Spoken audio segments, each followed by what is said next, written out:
There are a couple of methods for putting a nitrile functional group on our molecule. The first one involves the standard SN2 type chemistry.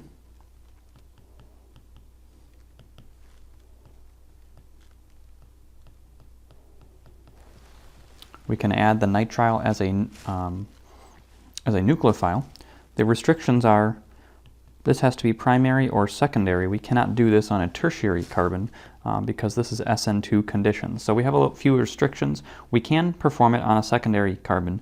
There is no concern about elimination reactions as the nitrile, the CN-, is not a particularly good base. If we wanted to, there's another way we could make a nitrile is to start with the amide, which has no groups on the nitrogen. And we can use SOCl2, and we essentially end up with something like this, plus SO2, plus 2 times HCl. The advantage here is that we can have anything right here. It does not matter what this is. So if I wanted this carbon to be tertiary, I could start with this particular amide, react it with SOCl2, and you can see here the only difference between the ethyl nitrile that I started with before and this one is that I've added 2 methyl groups to this carbon bearing the nitrile, and you would not have been able to make this particular compound using SN2 chemistry. This mechanism is very similar as carboxylic acids reacting with SOCl2 to make the carboxylic acid chloride. I'm not going to show that here, but you can definitely check that out in your textbook. So those are the 2 reactions that we can use to put a nitrile group into our molecule. We can either take an amide and dehydrate it, losing water to make the nitrile, or we can take a primary or secondary alkyl bromide or halide and use an SN2 reaction with cyanide. We can also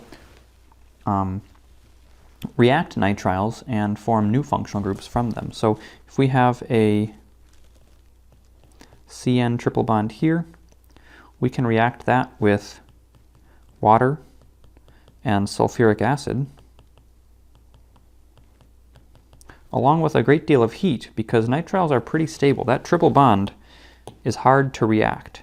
And so we need strongly acidic conditions, high heat, in order to get this to react. And so what we're going to do here is basically turn this into an amide, which under the reaction conditions, strong heat, strong acid, we can't isolate. And so we end up with, as we saw on the reactions of amides, lots of heat, water, and acid will give us the carboxylic acid as our functional group. So we can basically take our CN triple bond and hydrolyze it to a carboxylic acid. So let's look at partial mechanism here. As we've seen with many fun with acid problems, we've got sulfuric acid. You should do something with the sulfuric acid before anything else. So we're going to protonate the nitrogen with the lone pair on the nitrogen as our first step here. This makes the CN bond a little more electrophilic. It can then receive the weak nucleophile, the water. We can attack the carbon, just like we'd attack a normal carbonyl.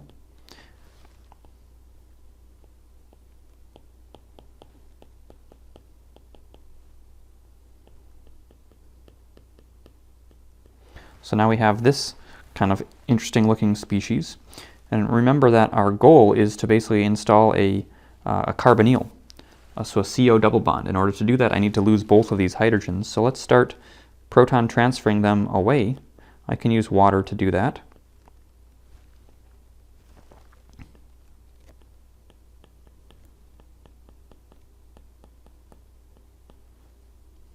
And my goal also is to end up with NH2 right here, which ultimately then gets hydrolyzed to the carboxylic acid. So I need another proton on my N. I just gained one from the acid, so let's draw H3O plus again right here. We'll protonate that.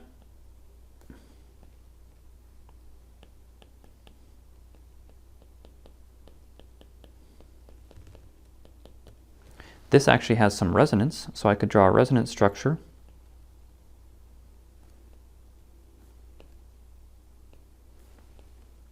Now I've formed my CO double bond, I've formed the NH2, and if I can transfer one more proton, I have the amide. And so we've made the amide, and you've seen the mechanism of acid and water and heat, the acid catalyzed hydrolysis of amides to carboxylic acid. So I don't need to finish that part of this mechanism. That has already been shown. But this is how we would hydrolyze a cyanide group all the way to a carboxylic acid. So how is this useful? Well, I can probably summarize it a little bit in the center of my page here. So let's look at this option here. We could add cyanide to the primary alkyl bromide. And if I react the cyanide, or now the nitrile with water, strong acid, and heat, I know that the carbon becomes a carbonyl, and I lose the nitrogen, and I form a carboxylic acid. So what's the end result? Well, I've taken my 6-carbon starting material, and I've made it into a 7-carbon starting material. You should be able to come up with another way to take this primary alkyl bromide to a carboxylic acid that has 1 additional carbon. There's another way to do that. It does not involve chemistry of amides. So think about that and ask me for assistance on that later. We could also look at base-catalyzed reactions of nitriles. They're going to give us the same outcome, except we just use different reagents. So maybe you've got something on your molecule that is sensitive to acid. You'd prefer not to subject it to strongly acidic conditions. Well, maybe you can use basic conditions to get the job done. And this is going to be very similar to what we saw for the hydrolysis of amides. I'm going to attack the carbon, pushing electrons onto the N.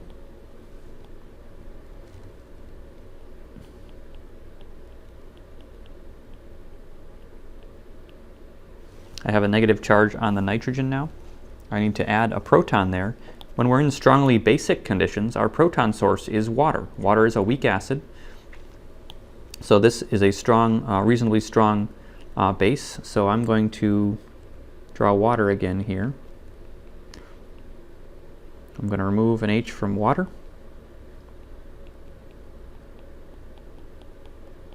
And now I have a neutral compound.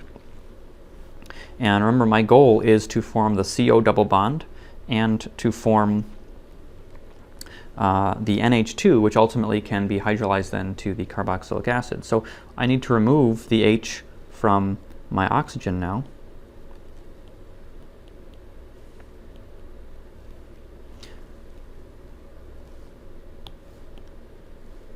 So I'm going to proton transfer off this H again.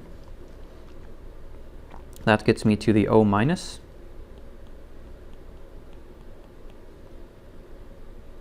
I can draw a resonance structure which forms my carbonyl.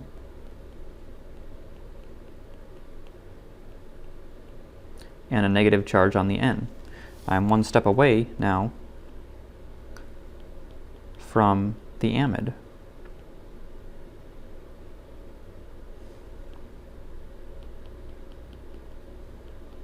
And you can redraw that if it looks a little wonky to you.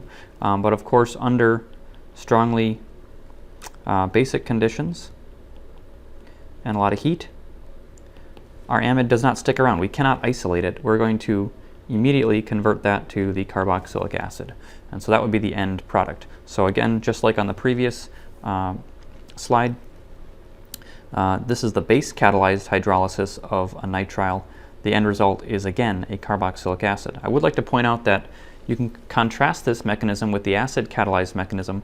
This is basic conditions. There are no plus charges anywhere. I don't have any plus charges on my my intermediates. They're all either neutral or negative charges. And my proton source comes from water. It does not come from a strong acid because that is impossible to have a strong acid in the presence of strong base.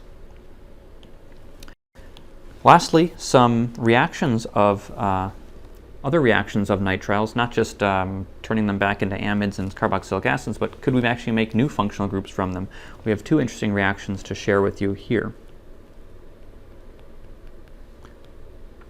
If we react with a Grignard reagent and we work up under acidic conditions, we will actually produce, and I actually want to differentiate this so we can keep track of where our ethyl comes from. So this ethyl is added to the central, or the carbon here, and under acidic conditions we hydrolyze everything to make a ketone. How does that work? Well, we know that Grignards are good nucleophiles, so let's draw the nucleophilic attack on our nitrile.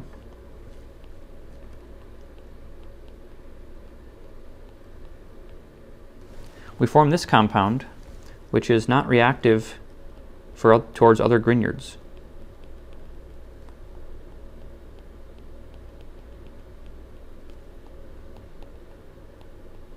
If it were to add another Grignard here, we'd actually put a second anion on the nitrogen. That's very unfavorable. So this anion just sits around and waits for the second step to happen, the acid workup.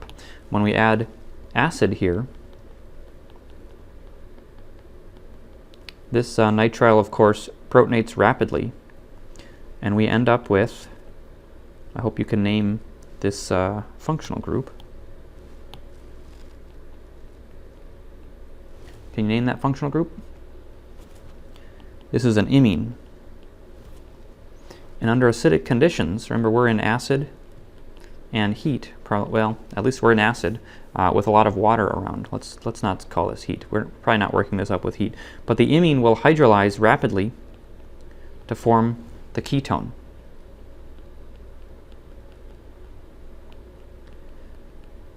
And this is a reaction from the aldehyde and ketone chapter, so I don't need to show you the mechanism of this step. This one we've already discussed quite a bit from the aldehyde and ketone chapter. And so basically the end result is adding a Grignard to a nitrile produces a ketone. So I think that's a pretty cool result. We now have a way to take a nitrile to a ketone. So let's look at another example of how this might be useful. Here's my other alkyl halide, and I'm going to react this with Cn minus. I'm going to react this with, and of course you can use just about any Grignard reagent.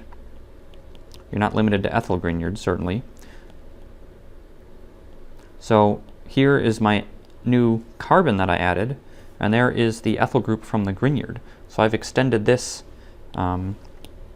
carbon chain. It was a 1 carbon chain, now it's a 4 carbon chain by adding 2 pieces to it. I added the single carbon from the nitrile, and I added the ethyl group on the other side of that nitrile. So this can be a very useful synthetic tool as well. There's one more reaction with nitriles that I want to share with you, and that is simply reduction. We can take any CN triple bond, we can reduce it with lithium aluminum hydride, work up with mild acid,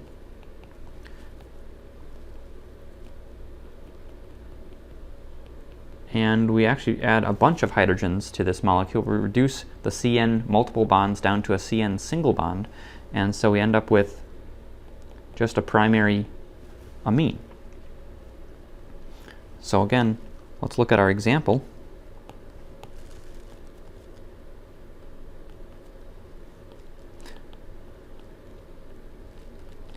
So we add cyanide, and then lithium aluminum hydride, and then mild acid workup. Here's my new carbon, here's my amine. So I can extend my carbon chain by 1 and end up with a nitrogen on the end of the chain. And then being able to make interesting amines like this one will be very useful for us in the next chapter when we study amines.